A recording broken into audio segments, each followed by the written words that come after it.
Hello again. So I'm going to finish up section 11.1. There's just a couple little odds and ends, so this should be a pretty quick one. So we're going to start with just a couple of definitions and one quick example. So let me share this. So let's start with the definitions. So we're going to have a pretty obvious definition first. We're going to talk about increasing and decreasing sequences. So it's a pretty similar definition to increasing and decreasing functions. And of course, if you remember that we can think of sequences often as just being functions, then that makes sense. So our definition, we will say a sequence is let's give it a name. A sequence A sub n is let's start with increasing, is increasing if A sub n is less than or equal to, strictly less than, if A sub n is less than A sub n plus 1 for all n greater than or equal to 1. All right, so a sequence that just says the next term, if you start with one term, the next one's bigger, or each term is bigger than the one that preceded it, right? So pretty straightforward. In other words, we'll have something like A1 is less than A2 is less than A3, and on and on and on, right? Similarly, it is decreasing if A sub n is greater than A sub n plus 1 for all n greater than or equal to 1. All right, so pretty straightforward definitions. But it is nice to know when things are increasing or decreasing. We'll do an example in just 1 second. I just want to throw a couple more terms at us. We will say, so here we've got increasing and decreasing, and we'll say a sequence A sub n is bounded above if there is a number m such that A sub n is less than or equal to capital M for all n greater than or equal to 1. And we'll say a sequence, we'll say it is bounded below, we'll say it's bounded below if there is a number lowercase m such that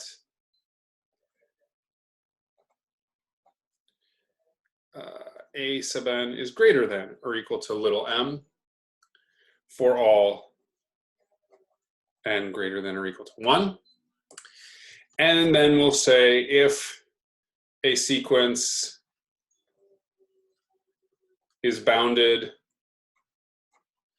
above and below, then we say the sequence A sub n is a bounded sequence. Okay. All right, so there's our definitions. Oh, I need to throw one more thing in there. This should have gone up here. Oh, excuse me, those are too far down. So a sequence, if it's bounded both above and below, then we say it's a bounded sequence. We also say up here, apologies, if a sequence is either decreasing or increasing, we say the sequence is monotonic.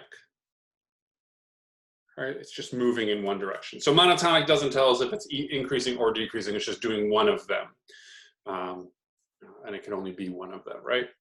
Okay, so there's some of our definitions to finish up this this section. And these combine to a theorem, and then I'll do an example that shows this. And the theorem is the following. It's called the monotonic sequence theorem. And this just says that every bounded monotonic sequence converges.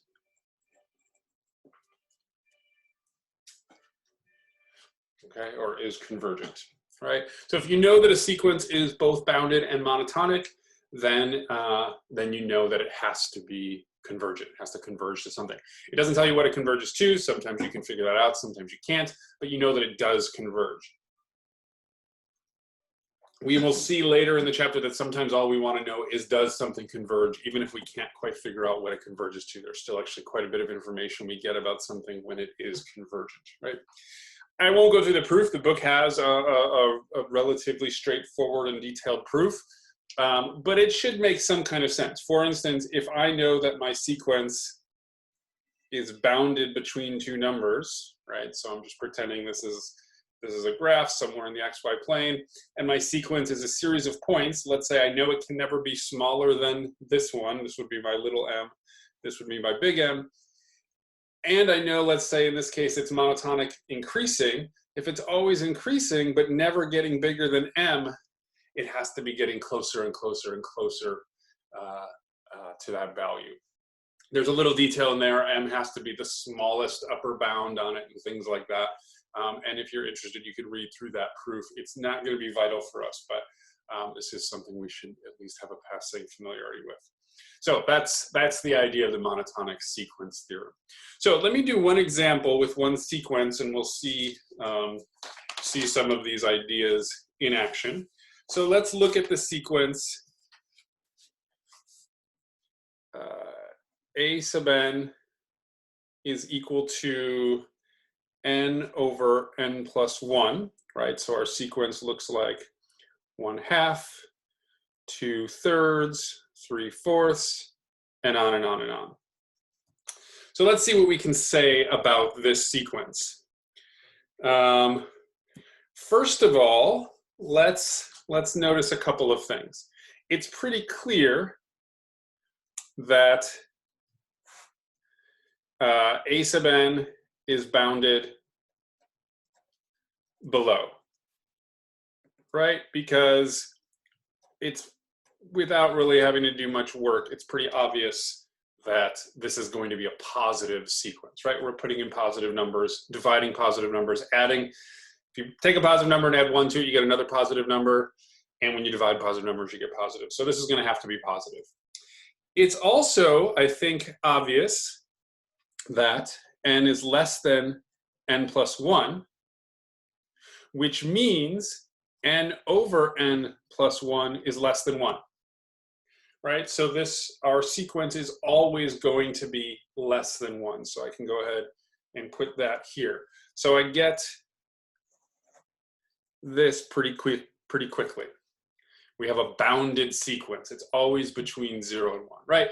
This is a good proof that it's less than 1. It's also pretty intuitively clear. Your denominator is always bigger than the numerator. You're adding 1 to it, so you're always going to be less than 1.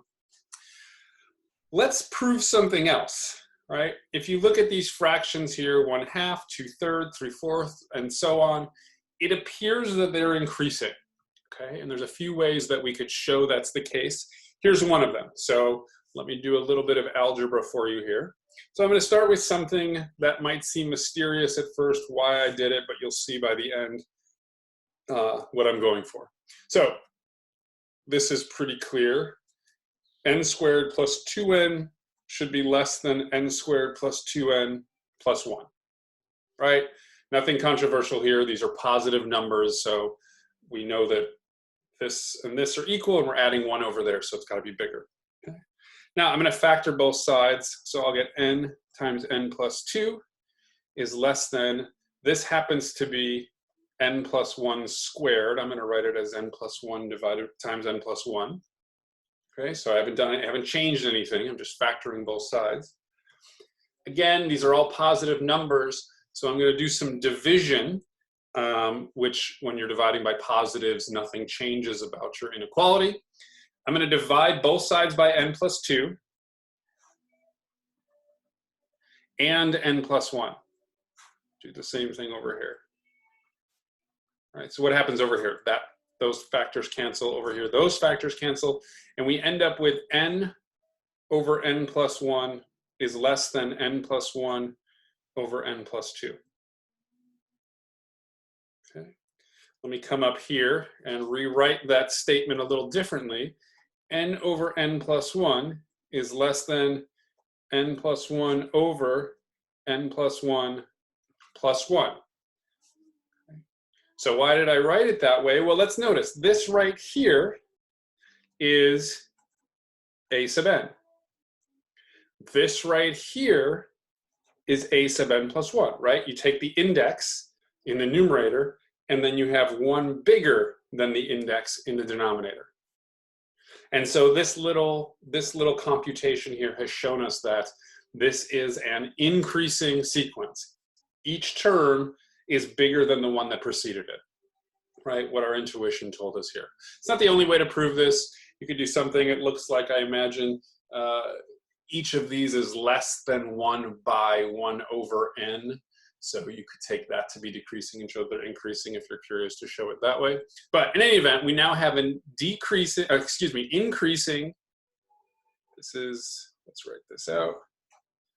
Our sequence is increasing, and it's bounded by the monotonic sequence theorem. A sub n is convergent. Okay. So this is just an example of that. And we actually know how to take the limit of this particular sequence, n over n plus 1. You could rewrite this as the limit as n goes to infinity of 1 over 1 plus 1 over n. This piece goes to 0, everything else is a constant, and the limit is indeed 1. Okay. Okay, so that's it for this one. See you next time.